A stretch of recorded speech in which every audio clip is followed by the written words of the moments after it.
vader aan en geef ons dag aan dag met goedheid overlaan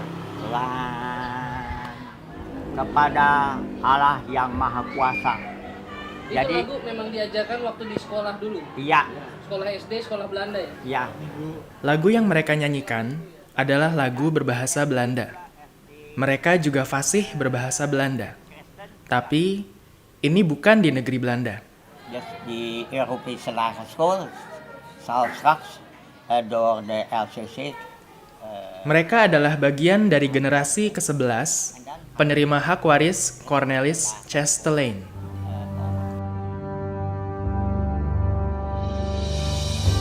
Cornelis Chastelain, pria asal Belanda yang masuk ke Depok pada abad ke-17. Awalnya, Chastelain bekerja untuk kepentingan VOC. Namun, karena tak setuju dengan praktek eksploitasi yang dijalankan Belanda, ia mengundurkan diri. Lepas tugas di VOC, Chastelain membeli lahan partikelir atau lahan yang tak dikuasai Belanda, seluas 1.244 hektar. Sebagian besar berada di wilayah Depok. Sebagian kecil lainnya ada di kawasan Srengseng dan Lenteng Agung. Di lahan miliknya, Chastelain memperkerjakan 150 orang budak yang dibeli dari wilayah Indonesia Timur. Pergi dari kampung halamannya itu ikut mengabdi di company dengan harapan bisa membantu company memenuhi janjinya pergi ke timur itu untuk memberadabkan, mengajarkan orang timur agar mereka punya mental dan jiwa enlightenment Eropa. Tapi pada kenyataannya ketika dia mengabdi di VOC, sebaliknya dia melihat eksploitasi dan tidak ada perhatian terhadap kawasan Omelan dan Batavia. Budak-budak yang dibawa Chastelain, pekerja-pekerja yang dibawa oleh Chastelain itu bukan orang-orang putih, bukan orang-orang Eropa. Mereka tuh orang-orang Nusantara, dari Bugis dan dari Bali terutama. Dan mereka bukan Kristen semua. Bahkan satu asisten mandor yang sangat dipercaya oleh Cornelis Chastelain, itu Jarong van Bali, itu beragama Islam.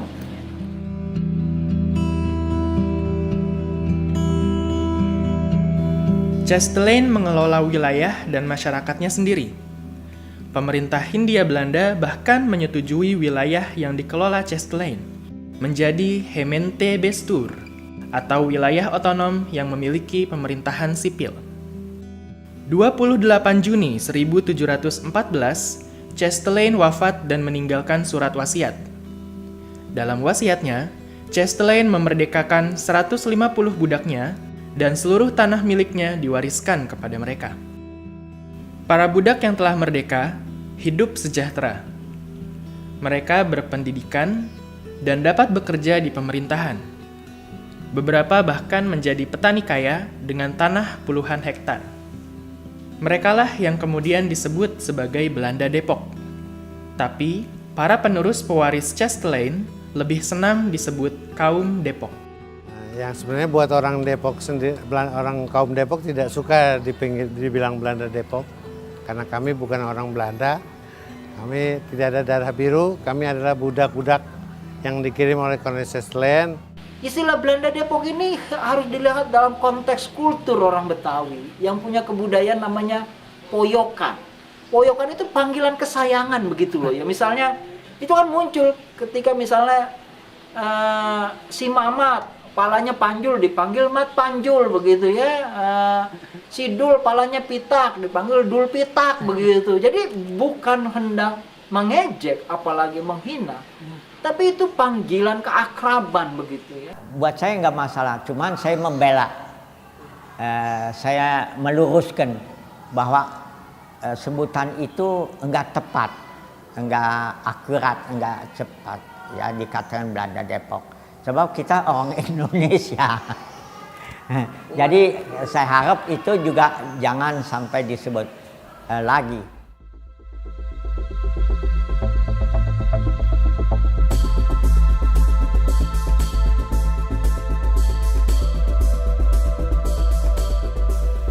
Kisah Belanda Depok tak melulu dilewati dengan cerita indah. 11 Oktober 1945, para pejuang dan jawara menyerbu Depok. Inilah peristiwa yang dikenal sebagai Gedoran Depok. Sasaran Gedoran Depok adalah Belanda Depok, yang memiliki pemerintahan sendiri dan dianggap tak berpihak pada kemerdekaan Indonesia. Versi lain menyebut Gedoran Depok sebagai buntut dari kecemburuan sosial terhadap kehidupan Belanda Depok yang sejahtera. Joshua Dolf berusia 84 tahun. Saat terjadi Gedoran Depok, usianya baru 13 tahun. Itu mereka ada kedok revolusi. Tapi mereka adalah murni perampok. Dia bilang, perampok. Jadi ambil kesempatan dalam kesempitan. Jadi kita pada waktu itu dirampok dan ditangkap, dimasukin penjara. Mereka yang melakukan gedoran itu tidak berasal dari Depok.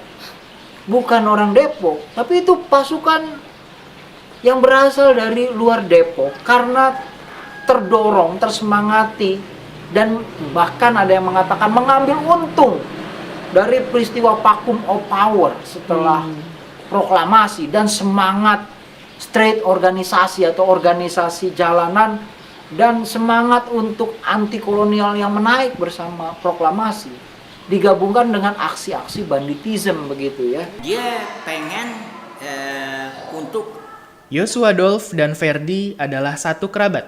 Marga mereka sama, yaitu marga Yonathans. Selain marga Yonathans, ada 11 marga lain yang juga menjadi bagian dari Belanda Depok.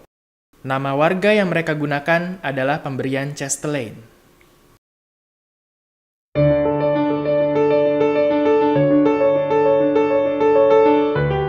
Seluruh nama marga Belanda Depok tertulis pada prasasti yang ada di dinding gedung Yayasan Lembaga Cornelis Chastelain atau YLCC. YLCC adalah yayasan yang dibentuk untuk mengelola aset-aset peninggalan Chastelain. Selain itu, YLCC menjalankan misi pendidikan dan sosial.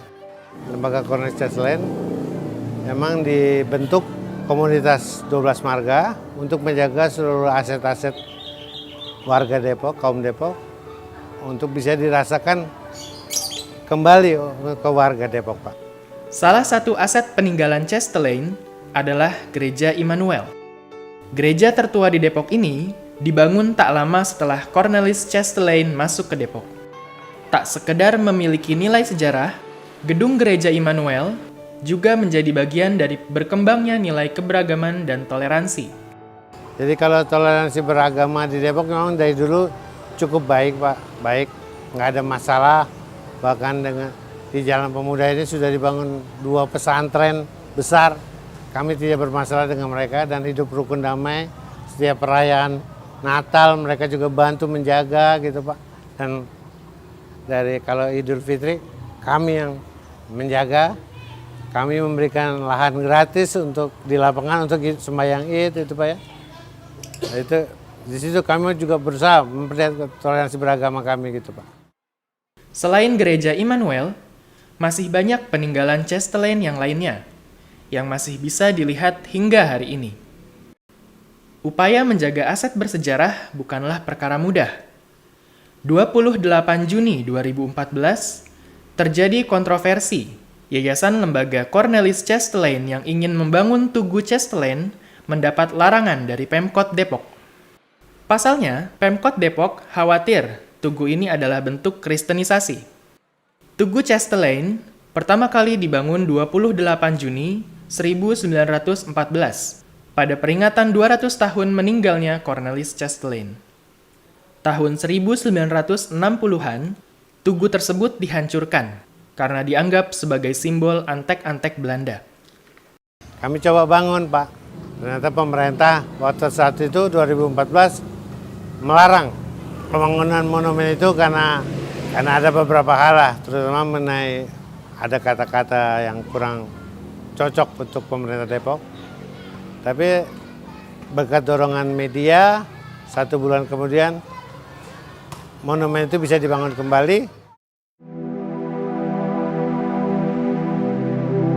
Jejak sejarah Chastelain sebagian besar terdapat di Jalan Pemuda, Depok. Karena itulah, orang mengenal kawasan ini dengan sebutan Depok Lama. Sebagian besar keturunan Belanda Depok tinggal. Saat itu, suku bangsa di Depok ini bukan hanya orang kampung dan orang Belanda Depok itu, ya, tapi juga ada orang Jawa, orang sini nyebutnya orang komplek, Pak. Ada orang komplek, ada orang kampung, ada orang komplek, ada orang Belanda Depok, 3. Tapi kalau kita lacak masa klasiknya, sejak Chastelain itu 2 itu orang kampung dan orang Belanda Depok. Secara fisik, penampilan Belanda Depok tak ada bedanya dengan warga Depok lainnya. Sebab mereka bukanlah keturunan Eropa, melainkan Indonesia. Meski di antara mereka masih ada yang mewarisi kemampuan berbahasa Belanda. Pemahaman yang terbatas tentang Belanda Depok membuat sebagian warga memandang keliru tentang Belanda Depok. Belanda Depok ya? Yang saya tahu sih Belanda Depok itu mungkin orang keturunan kali ya. Orang-orang yang asli Depok yang mempunyai 12 marga. Orang-orang yang berasal dari Belanda tapi dia ingin tinggal, ingin tahu apa sih Depok itu seperti apa. Nama Depok itu sendiri, versi yang pertama. Guna menghindari salah paham sejarah Belanda Depok, maka upaya guru untuk memberikan pelajaran dengan muatan lokal adalah hal yang sangat penting. Di SMA Negeri 5 Depok ini misalnya. Depok ini masyarakatnya multikultur, bahwa kan orang-orang Belanda Depok ini bukan orang-orang asli sini, tapi mereka yang didatangkan gitu. Dan yang paling penting bukan soal punishment atau bagaimana, tapi mereka mengetahui, mengenal, dan mereka bisa peka gitu dan tidak merasa berbeda gitu. Tak lepas dari sejarah panjang, Depok hari ini makin berkembang. Depok menjadi kosmopolit dari wilayah yang menggambarkan kawasan bukan hanya plural, multikultural, tapi interkultural. Sama, jadi enggak ada diskriminasi, jadi bisa saling mengasihi, jadi perikemanusiaan ditingkatkan dan supremasi hukum benar-benar ditingkatkan. Jadi harapan saya sebagai guru sejarah, setelah mereka paham tentang latar belakang tempat mereka tinggal, kota Depok segala macam, mereka bisa mempertahankan apa yang baik seperti toleransi dan saling menghormati gitu ya.